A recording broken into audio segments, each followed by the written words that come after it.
Hello दोस्तों, स्वागत है आपका आपके एबीपी विजन्स पर। आर्यभट्ट के अनुसार महाभारत काल का युद्ध 3137 बीसी में हुआ था, अर्थात 5154 वर्ष पूर्व हुआ था।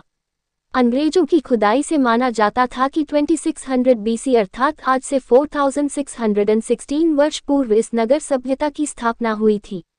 कुछ इतिहासकारों के अनुसार इस सभ्यता का काल निर्धारण किया गया है लगभग 2700 से 1900 तक का माना जाता है। पहले की खुदाई और शोध के आधार पर माना जाता था कि 2600 बीसी अर्थात आज से 4617 वर्ष पूर्व हड़प्पा और मोहनजोदेड़ो नगर सभ्यता की स्थापना हुई थी। कुछ इतिहासकारों के अनुसार इस सभ्यता का काल लगभग 2700 से 1900 तक का माना जाता है।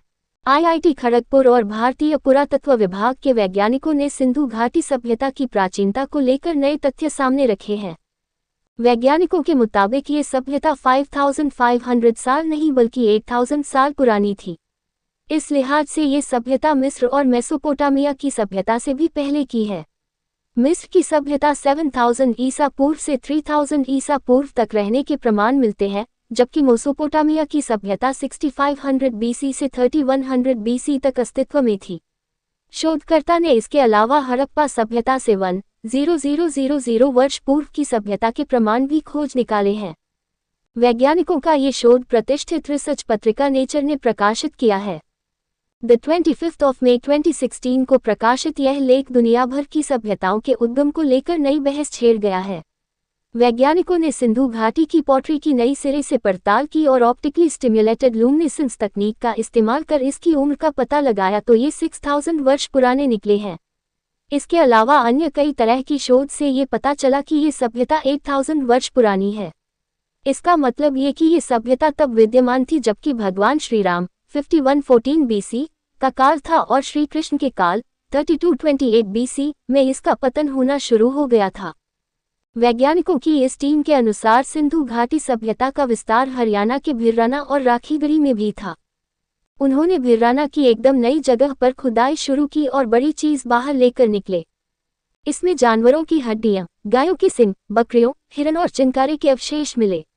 डेक्कन कॉलेज के अराती देशपांडे ने बताया, इन सभी के बारे में कार्बन 14 के जरिए जांच की गई, जिससे ये पता चला कि उस दौर में सभ्यता को किस तरह की पर्यावरणीय स्थितियों का सामना करना पड़ा था। सिंधु सभ्यता की जानकारी हमें अंग्रेजों के द्वारा की गई खुदाई से ही प्राप्त होती है, जबकि उसके बाद अन्य कई शोध और खुदाइयां हुई है जिसका जिक्र इतिहास की किताबों में नहीं किया जाता। इसका मतलब ये कि इतिहास के ज्ञान को कभी अपडेट नहीं किया गया, जबकि अन्य देश अपने यहाँ के इतिहास ज्ञान को अपडेट करते रहते हैं। ये सवाल कि कैसे सिंधु सभ्यता नष्ट हो गई थी, इसके जवाब में वैज्ञानिक कहते हैं कि कमजोर मानसून और प्राकृतिक परिस्थितियों के बदलाव के चलते ये सभ्यता उजड़ गई थी। सिंधु घाटी में ऐसी कम से कम 8 प्रमुख जगहें हैं जहां संपूर्ण नगर खोज लिए गए हैं, जिनके नाम हड़प्पा, मोहनजोदेड़ो, चन्हुदड़ो, लुथल, कालीबंगा, सुरकोटा, रंगपुर और रोपड़ है। हड़प्पा के नष्ट होने का समय वही है जो कि महाभारत के युद्ध का समय है। महाभारत का युद्ध के दौरान गुरु द्रोण के पुत्र अश्वत्थामा ने भगवान कृष्ण के मना करने के बावजूद ब्रह्मास्त्र का प्रयोग किया। अश्वत्थामा ब्रह्मास्त्र चलाना तो जानता था, पर उसे लौटाना नहीं जानता था।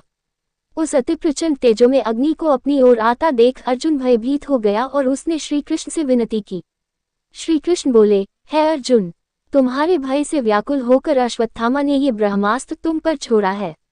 इस ब्रह्मास्त्र से तुम्हारे प्राण घोर संकट में है।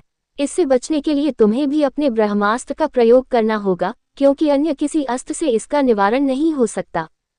कहते हैं कि अश्वत्थामा ने ब्रह्मास्त्र छोड़ा, प्रत्युत्तर में अर्जुन ने भी छोड़ा। अश्वत्थामा ने पांडवों के नाश के लिए छोड़ा था और अर्जुन ने उसके ब्रह्मास्त्र को नष्ट करने के लिए।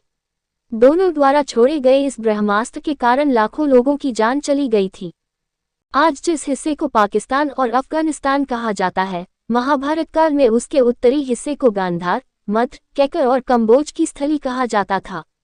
अयोध्या और मथुरा से लेकर कम्बोज, अफगानिस्तान का उत्तर इलाका तक आर्यावर्त के बीच वाले खंड में कुरुक्षेत्र होता था, जहां ये युद्ध हुआ।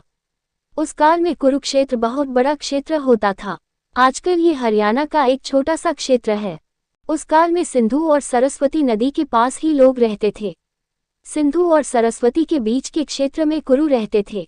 यही सिंधु घाटी की सभ्यता और मोहनजोदड़ो के शहर बसे थे, जो मध्य प्रदेश की नर्मदा घाटी तक फैले थे।